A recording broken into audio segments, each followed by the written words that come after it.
Halo, berikut ini akan saya sampaikan beberapa hal yang perlu diperhatikan untuk kelengkapan fasilitas perjalanan wisata. Salah satunya adalah transportasi.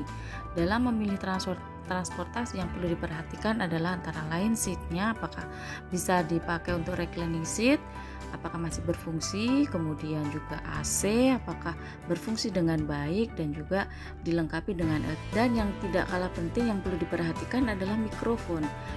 Mikrofon ini digunakan untuk menjelaskan pada saat kita melakukan pemanduan wisata on board. Perlu diperhatikan mikrofonnya apakah berfungsi dengan baik, salonnya juga bisa berfungsi dengan baik, para audiens juga bisa mendengarkan dengan baik suara kita, dan informasi-informasi apapun yang kita berikan bisa didengarkan dengan baik oleh para wisatawan. Selain itu, yang perlu kita perhatikan adalah posisi LCD. Yang perlu kita perhatikan apakah LCD juga berfungsi dengan baik, karena pada saat pemanduan wisata on board biasanya dalam perencanaan perjalanan wisata perlu diperhatikan agar kalau wisatawan bosan kita bisa memberikan hiburan yang lain, entertain yang lain, sehingga wisatawan tidak bosan dalam menjalankan atau mengikuti perjalanan wisata kita. Selanjutnya perlu kita perhatikan adalah kita perlu ngecek data wisatawan kita dengan data tamu yang sudah kita reservasikan di penginapan ataupun di hotel. Data ini harus sinkron antara jumlah peserta yang kita bawa ataupun jumlah kamar yang kita pesan, sekaligus kita juga perlu ngecek jumlah wisatawan perempuan,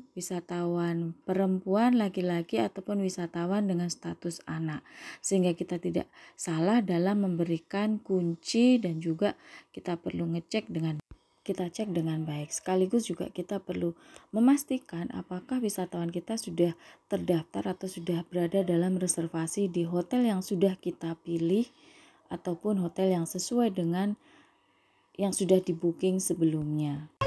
Kemudian untuk wisata anak khusus yang lainnya yang perlu kita perhatikan adalah ketika wisatawan minta atau menghendaki paket wisata belok kiri dengan menggunakan sepeda. Kita perlu memastikan peralatan keamanan harus sudah tersedia seperti helm, kemudian pelindung kaki, dan juga sepeda yang kita gunakan para wisatawan ini sudah bisa digunakan dengan layak.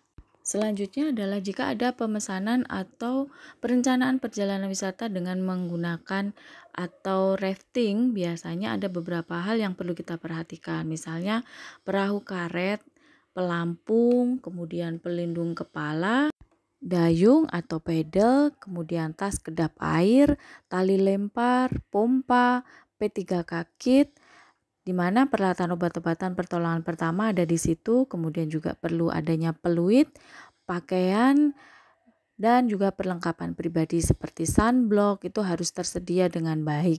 Selanjutnya adalah menu makanan, yang ini sangat krusial sekali ya, karena beberapa wisatawan kita handle terkadang ada alergi tertentu, misalnya tidak makan makanan seafood, kemudian juga tidak makan makanan kacang-kacangan, atau mungkin vegetarian. Nah, itu perlu kita perhatikan sehingga kita dalam menyajikan ke wisatawan ini mereka tidak sampai mengalami alergi.